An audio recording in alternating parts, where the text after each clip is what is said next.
ça y est, c'est officiel, l'amendement qui portait donc à réintégrer les amortissements dans la plus-value en LMNP dans le cadre des personnes qui louent en saisonnier n'a pas été retenu par le gouvernement ce 18 octobre. En revanche, ce qui s'est passé, c'est qu'ils ont retenu un autre amendement que personne n'avait vu venir. On vous explique ça tout de suite.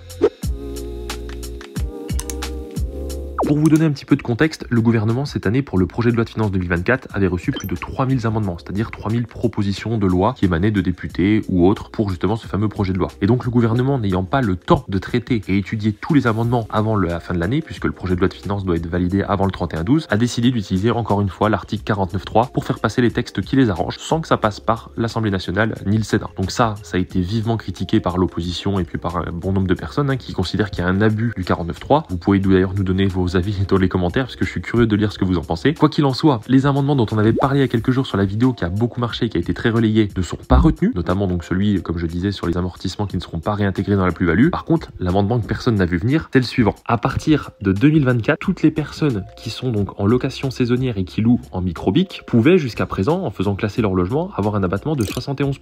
Donc c'est-à-dire quand vous aviez un logement classé, c'est-à-dire qu'un organisme de tourisme local était venu et avait certifié que votre logement était conforme à la location saisonnière. Donc il n'y a pas besoin que ce soit classé 3 ou 4 étoiles. C'était juste à partir du moment où il est classé. Vous aviez 71% d'abattement. Là, pour toutes les personnes qui louent en saisonnier en zone tendue, l'abattement est réduit à 50%. Du coup, il y a beaucoup de personnes qui vont perdre des avantages fiscaux et payer du coup plus d'impôts puisqu'ils auront un résultat plus important. Ça, c'est pour les zones tendues. Pour les personnes qui sont dans les zones non tendues, l'abattement de 71% est toujours possible à condition que votre logement soit classé. Donc comme auparavant. Par contre, le seuil qui était de 77 700 € a été réduit à 50 000 €, qui veut probablement dire, même si pour l'instant on n'a pas plus de détails, que si jamais vous dépassez les 50 000 € en location saisonnière, vous serez obligé de déclarer au régime réel et vous pourrez plus déclarer au régime microbique. C'est donc un coup dur qui traduit quand même bien la volonté de l'État d'effectivement mettre un coup de pied dans la fourmilière des Airbnb en zone tendue, puisque c'est ce qu'ils ont voté, donc ça montre bien la démarche du gouvernement. Nous vous tiendrons donc bien sûr informés de la suite et du détail sur la loi dès qu'on en saura un petit peu plus, mais il y a fort à parier que les zones tendues soient les zones du coup A, A bis et B1, probablement, puisque c'est ce que le gouvernement reconnaît comme zone tendue. Donc on pourra certainement plus avoir les 71% d'abattement sur ces zones-là. Par contre, on aura certainement encore l'abattement des 71 sur les zones B2 et C, qui sont des zones donc moins tendues et plus rurales. On vous tient bien sûr informé. N'oubliez pas de vous abonner à la vidéo pour soutenir la chaîne et rester informé de l'actualité en temps réel. Je vous dis à très vite pour d'autres contenus.